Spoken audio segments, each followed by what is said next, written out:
सोचिए, एक मुश्किल चुनौती बिन बुलाए मेहमान की तरह दरवाजे पे खड़ी है। भागने का मन करता है ना? अक्सर तो यही होता है। लेकिन क्या हो अगर गीता कहती हो, भागो मत, यही तुम्हारी तरक्की का दरवाजा है। गीता का श्लोक 2.32 कुछ कुछ ऐसा ही इशारा करता है। बिल्कुल, एक बहुत गहरा इशारा है ये। नमस्कार और स्वागत है इस खास बातचीत में। आज हम भगवत गीता के अध्याय 2 श्लोक 32 के जरिए कर्म योग की एक बहुत ही दिलचस्प परत खोलेंगे। हाँ, और खास तौर पे ये समझने की कोशिश करेंगे कि जब जिंदगी अचानक हमारे सामने कोई मुश्किल खड़ी कर देती है, हाँ, तब ये प्राचीन ज्ञान हमें क्या रास्ता दिखा सकता है। सही। और हमारी ये बातचीत चुनौती स्वर्ग द्वार गीता का कर्म योग नाम के एक स्रोत पर आधारित है। जी, तो आज हम समझने क्या वाले हैं। हम देखेंगे कि हजारों साल पुराना ये श्लोक आज के तेज रफ्तार जिंदगी की वो जो अनचाही चुनौतियां आ जाती हैं, हाँ, जो अचानक से आ जाती हैं। उनसे निपटने में कैसे मददगार हो सकता है। हम श्लोक को सुनेंगे, उसके मतलब की गहराइयों में उतरेंगे। उसके अर्थ को समझेंगे। हाँ, उससे मिलने वाले जीवन संदेश को पकड़ेंगे, एक आज के जमाने की कहानी से उसे जोड़ेंगे बिल्कुल, एक प्रैक्टिकल उदाहरण देखेंगे। और फिर देखेंगे कि इस सोच को असल जिंदगी में कैसे उतारा जाए। हाँ, कुछ ठोस कदम। तो चलिए शुरू करते हैं ये खोज। चलिए।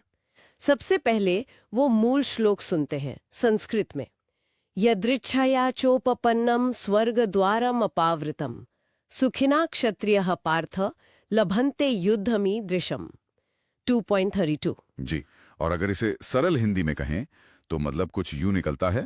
हे पार्थ, अपने आप सामने आया हुआ और स्वर्ग के खुले द्वार जैसा ऐसा धर्म के अनुसार युद्ध या कहें कर्तव्य संघर्ष भाग्यशाली क्षत्रियों को ही मिलता है। ये स्वर्ग का खुला द्वार वाली बात थोड़ी थोड़ी नाटकी सी लगती है ना? हाँ, पहली बार सुनने में लग सकता है। और ये अपने आप सामने आया हुआ, इसका असल मतलब क्या है? क्या हर मुश्किल अपने आप में स्वर्ग का दरवाजा है? ये थोड़ा थोड़ा और समझने जैसा है। बिल्कुल, ये सवाल बहुत जरूरी है। देखिए, हर मुश्किल नहीं, यहाँ कुछ खास शब्द हैं जिन पे गौर करना होगा। अच्छा। पहला है यदृच्छया। इसका मतलब है जो बिना मांगे, बिना किसी खास कोशिश के अचानक से सामने आ जाए। ठीक है, अनपेक्षित।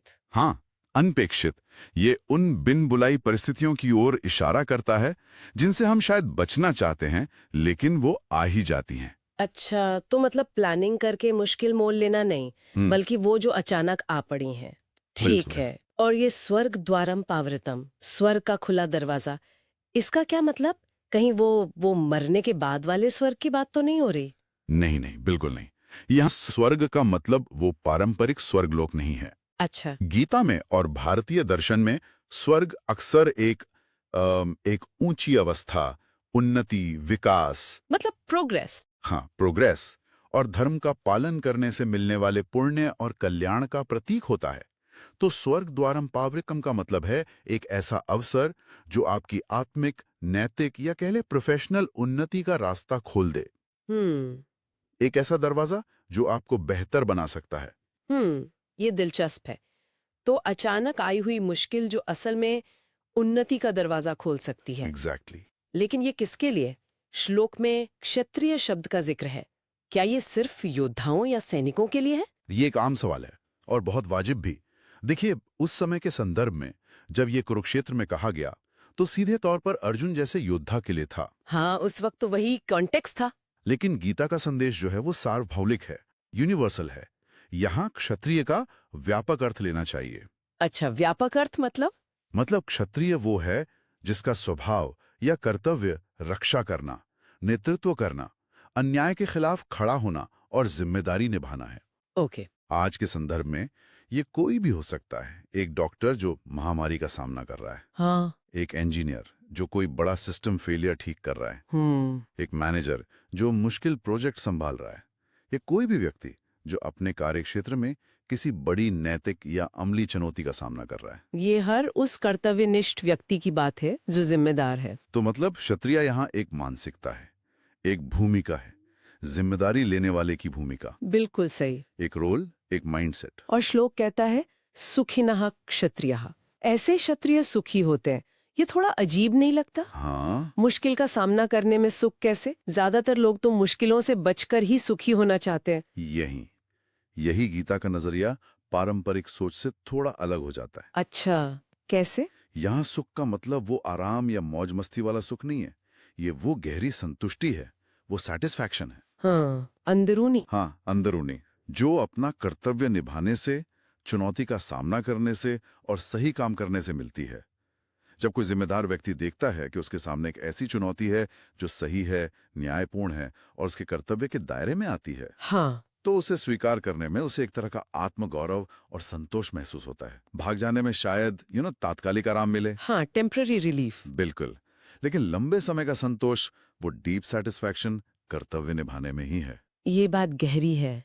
यानी सुख बाहरी आराम में नहीं, बल्कि अंदरूनी तौर पर सही काम करने के एहसास में है। प्रिसाइजली। लेकिन यहाँ एक और शब्द महत्वपूर्ण लगता है, धर्म युद्ध।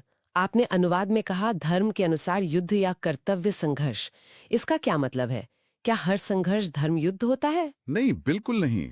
और यही इस श्लोक का सबसे महत्वपूर्ण पहलू है मेरे ख्याल से। ओके। धर्मयुक्त का मतलब है जो नैतिक रूप से सही हो, जो न्यायपूर्ण हो, जो निजी स्वार्थ या अहंकार से प्रेरित ना हो, अच्छा। बल्कि किसी बड़े उद्देश्य जैसे न्याय, सुरक्षा, सत्य या कर्तव्य पालन के लिए हो। अर्जुन का युद्ध अपने राज्य के लिए नहीं, बल्कि धर्म की स्थापना के लिए था। हाँ, ये पॉइंट जरूरी है। तो ये श्लोक कहता है कि जब कोई ऐसी चुनौती सामने आए जो अप्रत्याशित हो, यदृच्छा, उन्नति का अवसर लिए हो, स्वर्ग द्वारम अपावृतम, ठीक है। और नैतिक रूप से सही व आपके कर्तव्य के अनुरूप हो, धर्मयुक्त युद्ध। ओके, तीनों शर्तें। हाँ, ये तीनों। तो ऐसे अवसर को भाग्यशाली, सुखिनः, कर्तव्यनिष्ठ लोग, क्षत्रिय ही पाते हैं और उसे स्वीकार करते हैं। अच्छा, अब तस्वीर काफी साफ हो रही है। तो ये कोई भी चुनौती नहीं, बल्कि एक खास तरह की चुनौती है, अनचाही पर सही और आपकी करने लायक काम। बिल्कुल। और ऐसी चुनौती को बोझ नहीं, बल्कि एक सुनहरा मौका समझना चाहिए। यही बात वाकई दिलचस्प हो जाती है। बिल्कुल सही पकड़ा आपने। यही है कर्मयोग का एक जरूरी सूत्र। व्यक्तिगत विकास से इसका सीधा जुड़ाव है। जीवन का संदेश यहाँ साफ उभरता है। अचानक आई कठिन लेकिन सही और आपके कर्तव्य से जुड़ी चुनौती आपकी तरक्की की सीढ़ी। तरक्की की सीढ़ी, वाह। हाँ, इसे टालना मतलब उन्नति का दरवाजा बंद करना। इसे थोड़ा और खोलें तो जब कोई चुनौती नैतिक रूप से जायज हो, न्यायोचित हो और वो व्यक्ति की मौजूदा भूमिका, जिम्मेदारी या उसके मूल स्वभाव, स्वधर्म से मिल खाती हो, मतलब उसके रोल से अलाइंड हो। हाँ, अलाइंड हो, तो उससे मुंह मोड़ने की बजाय उसे स्वीकार करना ही समझदारी है। इसमें शायद तात्कालिक परेशानी हो, कष्ट हो, हाँ, वो तो होगा ही। लेकिन लंबे समय में यही रास्ता कल्याण, श्रेय की ओर ले जाता है। गीता अक्सर श्रेय और प्रेय के बीच चुनाव की बात करती है। अच्छा, श्रेय और प्रेय ये क्या है? श्रेय मतलब जो अंततः कल्याणकारी हो, लॉन्ग टर्म में अच्छा हो, और प्रेय मतलब जो तुरंत प्रेय लगे, टेम्पररी प्लेजर दे, पर शायद बाद में हानिकारक हो। समझ गया। जैसे जंक फूड प्रेय है और सेहतमंद खाना श्रेय, बिल्कुल वैसा ही। तो ये श्लोक हमें श्रेय का रास्ता चुनने को प्रेरित करता है, भले ही वो शुरू में कठिन लगे। ये श्रेय और प्रेय का विचार भी महत्वपूर्ण है। हम अक्सर तुरंत आराम या प्रेय चुन लेते हैं और बाद में पछताते हैं। सही कहा।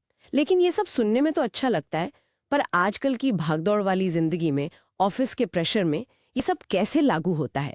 क्या इसका कोई प्रैक्टिकल उदाहरण है? हाँ, बिल्कुल है, और इसे समझना जरूरी है ताकि ये सिर्फ फिलॉसफी ना रह जाए। हाँ, चलिए इसे एक आधुनिक कहानी से समझते हैं। मान लीजिए एक टेक कंपनी है। ठीक है। रात के वक्त उनके प्रोडक्शन सिस्टम में एक बड़ी सिक्योरिटी गड़बड़ी हो जाती है, कोई बड़ा सिक्योरिटी इंसिडेंट। ओह, ये तो बुरा हुआ। हाँ, हैकर्स ने शायद सेंध लगा दी है। कंपनी का डेटा, ग्राहकों की जानकारी सब खतरे में है। माहौल एकदम तनावपूर्ण है। जाहिर है। टीम के कई सीनियर लोग भी इस वक्त जिम्मेदारी लेने से कतरा रहे हैं, क्योंकि गड़बड़ी बहुत बड़ी है और ठीक करने में रात भर जागना पड़ सकता है। और अगर कुछ और गड़बड़ हुई तो नौकरी भी जा सकती है। हाँ, हाई स्टेक सिचुएशन है। उसी टीम में नेहा नाम की एक मिड लेवल इंजीनियर है जो उस रात ऑन कॉल ड्यूटी पे है। अच्छा, ऑन कॉल। हाँ, उसकी जिम्मेदारी सिस्टम पर नजर रखना है। वो भी घबराई हुई है। उसके मन में आता है, मैं क्यों फंसूं? ये तो बहुत बड़ा मसला है, मुझसे नहीं संभलेगा। किसी सीनियर को देखना चाहिए। नेचुरल रिएक्शन है। हाँ, भाग जाने का या बस किसी और को अलर्ट करके चुप बैठ जाने का ख्याल आता है। ये बहुत स्वाभाविक प्रतिक्रिया है। डर लगना या बचना चाहना। लेकिन फिर क्या होता है? यही कहानी दिलचस्प मोड़ लेती है। नेहा को कहीं पढ़ा हुआ गीता का ये श्लोक याद आता है, ये दृच्छया चोपन्नम स्वर्ग द्वारम पावृतम। अच्छा। वो सोचती है ये चुनौती अचानक आई है या दृच्छया, ये बहुत कठिन है, लेकिन क्या ये मेरे कर्तव्य स्वधर्म के दायरे में नहीं आती? मैं ऑन कॉल हूँ, सिस्टम की सुरक्षा मेरी जिम्मेदारी है। क्या ये नैतिक रूप से सही धर्मयुक्त काम नहीं है कंपनी और ग्राहकों को बचाना? वो कनेक्ट कर पा रही है। हाँ, वो रुकती है, एक गहरी सांस लेती है और फैसला करती है। वो आगे बढ़कर जिम्मेदारी लेती है। अच्छा। वो सीनियर्स को सूचित करती है, लेकिन साथ ही खुद मोर्चा संभाल लेती है। वो शांत दिमाग से स्थिति को काबू में लाने, कंटेन करने की कोशिश करती है, दूसरी टीमों से मदद लेती है और कई घंटों की मेहनत के बाद सिस्टम को सुरक्षित करने में कामयाब होती है। बहुत बढ़िया। और इसका नतीजा? नतीजा ये होता है कि अगली सुबह तक न सिर्फ संकट टल जाता है, बल्कि नेहा ने पूरी घटना का विश्लेषण करके एक डिटेल्ड रिपोर्ट, मतलब एक पोस्टमार्टम रिपोर्ट भी तैयार कर ली होती है। अरे वाह! जिसमें बताया गया कि चूक कहाँ हुई और भविष्य में ऐसी घटनाओं से बचने के लिए क्या ठोस कदम उठाने चाहिए। उसने न सिर्फ समस्या हल की, बल्कि समाधान भी सुझाया। कमाल है। मैनेजमेंट, उसकी लीडरशिप, शांत रहने की क्षमता और प्रॉब्लम सॉल्विंग स्किल से बहुत प्रभावित होता है। उसे जल्द ही प्रमोशन मिलता है और उसके करियर को एक नई दिशा मिलती है। ये हुई ना बात। तो इस कहानी से क्या सबक मिलता है? नेहा के सामने जो चुनौती आई वो अप्रत्याशित थी, डरावनी थी, लेकिन वो उसके कर्तव्य के दायरे में थी और नैतिक रूप से सही थी। बिल्कुल। उसने उसे दीवार नहीं, दरवाजा समझा और उस दरवाजे से गुजरकर वो आगे बढ़ गई। अगर वो डर कर पीछे हट जाती तो शायद तात्कालिक आराम मिल जाता, लेकिन ये अवसर। हाँ, वो स्वर्ग द्वार हाथ से निकल जाता। एग्जैक्टली। ये कहानी इस सिद्धांत को बहुत खूबसूरती से समझाती है। ये दिखाती है कि ये कोरी फिलॉसफी नहीं, बल्कि एक्शन में बदलने लायक सोच है। हाँ, ये 3 कदम हमें किसी भी अप्रत्याशित चुनौती या अवसर का सामना करते वक्त एक फ्रेमवर्क दे सकते हैं। बताइए। पहला कदम, पहचानो, रिकॉग्नाइज। जब भी कोई ऐसी अनचाही मुश्किल या मौका सामने आए तो सबसे पहले रुक कर सोचें, क्या ये नैतिक रूप से सही है, धर्मसंगत है? क्या ये मेरे मूल्यों से मेल खाता है? और क्या ये मेरी मौजूदा भूमिका, मेरी जिम्मेदारियों, मेरे कौशल या मेरे मूल कर्तव्य स्वधर्म के दायरे में आता है? क्या ये वाकई मेरा काम है या मैं सिर्फ हीरो बनने की कोशिश कर रहा हूं? यहां ईमानदारी से आत्मविश्लेषण जरूरी है। ये जरूरी है। कई बार हम दूसरों के काम में कूद पड़ते हैं या ऐसी जिम्मेदारी ले लेते हैं जो हमारी है ही नहीं। सही बात, धर्म से जुड़ा है। तो अब स्थिति का लंगेज मूल्यांकन करें। ओके, मूल्यांकन। हाँ, इसके क्या फायदे और नुकसान हो सकते हैं? इसमें क्या जोखिम या रिस्क शामिल हैं? क्या नैतिक पेंचे या एथिकल डायमेंशंस हैं जिन पर विचार करना जरूरी है? इसके नतीजे क्या हो सकते हैं, मेरे लिए, टीम के लिए या समाज के लिए? यहां जल्दबाजी नहीं करनी। सारे पहलुओं पर सोचने के बाद अगर आपको लगता है कि आगे बढ़ना सही है तो फिर पीछे ना हटें। पीछे मत हटो। डर या हिचकिचाहट को खुद पर हावी ना होने दें। मतलब सिर्फ जोश में नहीं, होश में फैसला लेना। हाँ, पहचान लिया कि ये सही काम है, फिर उसके नफे नुकसान और नैतिकता को तौल लिया। बिल्कुल। ये एक तरह का रिस्क असेसमेंट हुआ, हम्म पर सिर्फ बिजनेस वाला नहीं, नैतिक आयाम के साथ। अच्छा, और तीसरा कदम? ने का फैसला किया है तो पूरी तैयारी करें।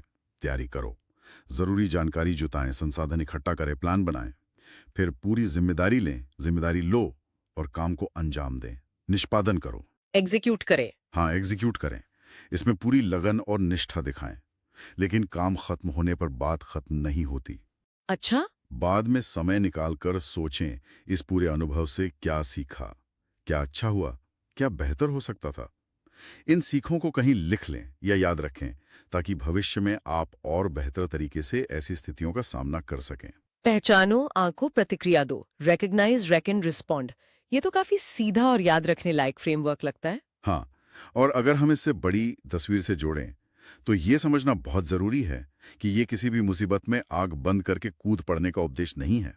हाँ, ये क्लियर करना जरूरी है। लापरवाही या बिना सोचे समझे जोखिम लेना मूर्खता है। जी। ये सचेत चुनाव, कॉन्शियस एंगेजमेंट के बारे में है। ये उन चुनौतियों को पहचानने और स्वीकार करने के बारे में है जो आपके कर्तव्य और मूल्यों के साथ जुड़ी हुई हैं। अलाइंड है। हाँ, अलाइंड है और जिनका सामना करना अंततः आपके और दूसरों के लिए कल्याणकारी हो सकता है। बिल्कुल। ये डर पर कर्तव्य की, आराम पर जिम्मेदारी की विजय है एक तरह से। बहुत खूब। ये 3 कदम वाली प्रक्रिया इसे वाकई जमीन पर उतारने लायक बनाती है। बिल्कुल। तो अगर हम आज की पूरी बातचीत का निचोड़ निकालें तो भगवद गीता का श्लोक 2.32 हमें एक शक्तिशाली संदेश देता है। जब हमारे सामने अचानक कोई ऐसी चुनौती आए जो मुश्किल हो पर नैतिक रूप से सही हो और हमारे कर्तव्य के दायरे में हो, तो उसे श्राप नहीं वरदान समझें। वो हमारे विकास का, हमारे उन्नति का एक अप्रत्याशित दरवाजा हो सकती है। बिल्कुल, एक स्वर्ग द्वार। हाँ, हमें बस उसे पहचानने और हिम्मत के साथ उसमें कदम रखने की जरूरत है। बिल्कुल। और जाते जाते मैं श्रोताओं के सोचने के लिए एक सवाल छोड़ना चाहूंगा, हाँ, जरूर। जो सीधे स्रोत में तो नहीं है पर इसी पूरी चर्चा से जुड़ा है। जरा याद करने की कोशिश करें, क्या आपकी जिंदगी में कभी ऐसा मौका आया था जब कोई मुश्किल काम सामने खड़ा था, शायद ऑफिस में या निजी जिंदगी में, जो आपके मूल्यों या जिम्मेदारियों के हिसाब से सही था, लेकिन आपने उसे टाल दिया या उससे बच निकले क्योंकि वो कठिन लग रहा था या उसमें जोखिम था? सोचने वाली बात है। क्या वो कोई स्वर्गद्वार हो सकता है जो आपसे चूक गया? और अगर हाँ, तो भविष्य में ये 3 कदम वाला नजरिया, पहचानो, आंको, प्रतिक्रिया दो, ऐसे दरवाजों को पहचानने और उन्हें खोलने में कैसे मदद कर सकता है? ये वाकई सोचने वाली बात है। कौन से दरवाजे हमने देखे ही नहीं या देखकर भी अनदेखा कर दिया? इस गहरे विचार मंथन में शामिल होने के लिए धन्यवाद। धन्यवाद। उम्मीद है ये बातचीत सोचने के लिए कुछ नया दे गई होगी।